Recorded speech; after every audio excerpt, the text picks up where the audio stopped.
on, guys? Today I'm going to tell you how to bake the best chocolate chip cookies. Now, that being said, that's a bold claim, right? So I highly encourage you to try these and, come back, report what you thought of them down in the comments. But it's also a preference thing. Some people like, huge chewy cookies. Some people like really thin, crispy cookies. There's two different versions of this particular cookie, and one would be a little bit thicker and chewier, which I'll explain later, but the version I'm going to make in this video are a little bit thinner and crispier, and they are amazing. But of course, personal preference, you can add other things into this as well. If you want, different types of chips instead of chocolate, you could do butterscotch or white chocolate or who knows what. The sky's the limit, obviously, but this is going to be a great base for an amazing homemade cookie. Now, all that being said, I cannot have any of these today. I'm currently on a diet, so it's kind of torturous to make these, but the holidays are fast approaching, and I got some tins, and I wanted to fill those tins with some homemade cookies for loved ones and family who can enjoy them. Alright, so first let's talk about this recipe. This is not my original recipe, as much as I would love to say it's been passed on generations and generations. That's just not the case. I pulled this recipe out of a baking book, probably from the late 80s or early 90s, that I got for 90 cents at a Salvation Army. Sometimes the old cookbooks are some of the best, I've had a ton of different cookies in my life, and this is literally the best chocolate chip cookie recipe I've ever had. And every single person I've given this to since totally agrees 100%. So like I said, I really do encourage you to try this at home. If you like, homemade cookies, I don't know who doesn't. But if you're impressed with store cookies and those are satisfactory, these are going to blow your socks off. But do come back and let me know what you thought of the recipe. Alright, so let's go over the ingredients. Of course, as I'm doing this, I'll give you measurements, but we're going to need flour, all-purpose white flour. We are going to need baking soda. We're also going to need baking powder. Vanilla extract, the cheap stuff works. I have used expensive, vanilla paste, extract, all kinds of stuff. Doesn't change the flavor at all, so the cheap stuff works fine. We're going to need 1 stick of butter, salted. We're going to need 1 egg. This has some salt in it, so a little pinch of salt. We're going to need brown sugar. I use light brown sugar for this recipe. I have no idea how it would come out if you use dark brown. Can't imagine it's going to hurt anything, but just telling you what I use. You're also going to need regular white sugar, and you're going to need, this is kind of the secret ingredient, is quick oats. And you wouldn't think there'd be oats in a chocolate chip cookie, but trust me, it does something to the cookie that just makes it amazing. You would think it would come out like an oatmeal cookie. It does not one bit. And then, of course, the chocolate chips. Now, here's a baker's pro tip from me to you, a non-real baker. Maybe there's some professional bakers that can chime in. This is milk chocolate chips. All right, I wouldn't recommend cooking or baking with anything you would not just eat straight. All right, most recipes out there, and most people are familiar with cooking, baking chocolate chip cookies with semi-sweet chocolate chips. Now, that's going to come out okay, but you don't want an okay cookie. You want an amazing cookie, right? If you're going to go through the trouble of making them homemade, they might as well blow your socks off, right?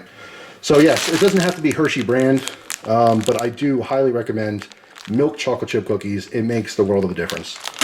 All right. And as far as what you're going to need to prepare all this stuff, some measuring spoons and implements. I have 1 cup, half cup, quarter cup, and a half a teaspoon. Okay, those are all the different measurement sizes. And what else? I'm going to need 2 different bowls. They don't have to be metal. I just happen to be having these 2 metal bowls, and these are microwave safe as well, because we are going to use the microwave for something. And a sifter, all right, to sift all the dry ingredients. All right, so in our first bowl is going to go a couple different ingredients, and then we're going to switch off to the second bowl to do other ingredients. It's going to seem a little confusing at first, but trust me, it's all going to come together in the end to make, obviously, a cookie dough. So we're starting with 1 full cup of all-purpose flour, which is right there. And by the way, we are going to be sifting all these, so I'm going to put that on top. So let's move this stuff out of the way. All right, so we can get to our flour. All right, so there is 1 cup of flour. All right, so next we're going to use our half teaspoon. We're going to do a half teaspoon of baking powder, as well as a half teaspoon of baking soda.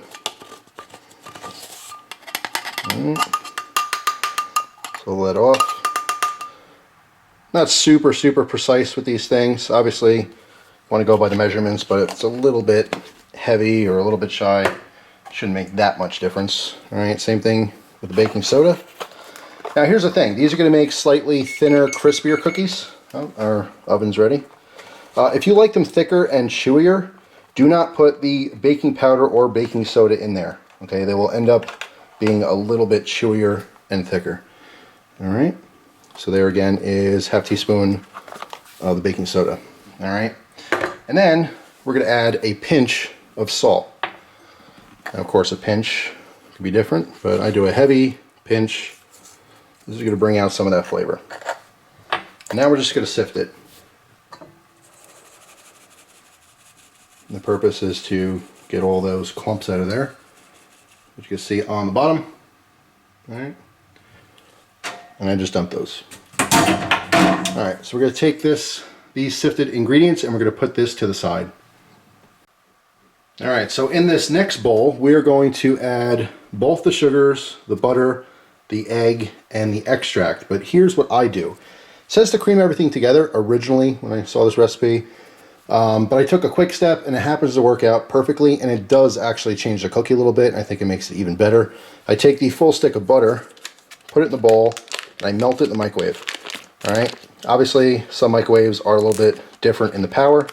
You just want to fully melt it. For me, it is exactly 1 minute. All right, also save the wrapper so we can grease up our pan later. And then a half a cup of our brown sugar. Then we're going to use a half teaspoon of that vanilla extract. I fill it over the bowl, just in case it drips. All right. Then we're going to crack our egg in there. Okay, make sure there's no shell. And now we're going to mix this up.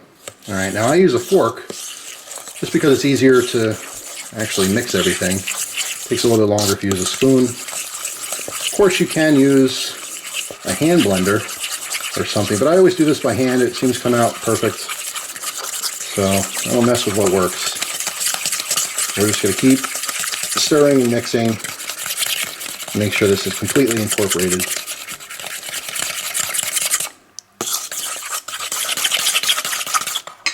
Alright, so now you can see it is fully incorporated. Everything's mixed together very well.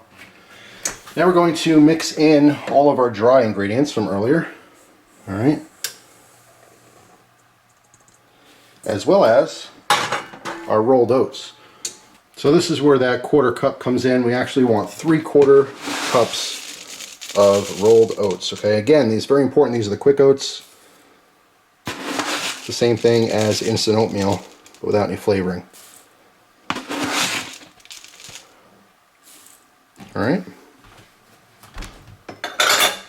And the final ingredient, of course, are chocolate chips. All right. Now we want a full cup of chocolate chips. As you're pouring these in, if it happens to go over a full cup, you're not going to hurt anyone's feelings. All right, so I would say a generous full cup. All right.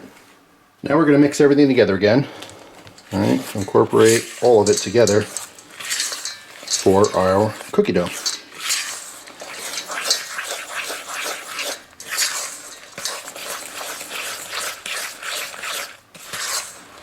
Like I said, it's kind of weird to see oats in a chocolate chip cookie, but I'm telling you, it does something for them. It's what sets it apart as being really unique and different.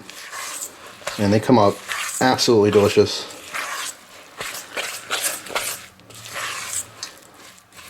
Alright, so everything's mixed together. That is our cookie dough. We're going to set this aside for a second. Grab our pan. I just grabbed a little bit of butter from another stick. Going to make sure this is completely greased up. This way nothing sticks.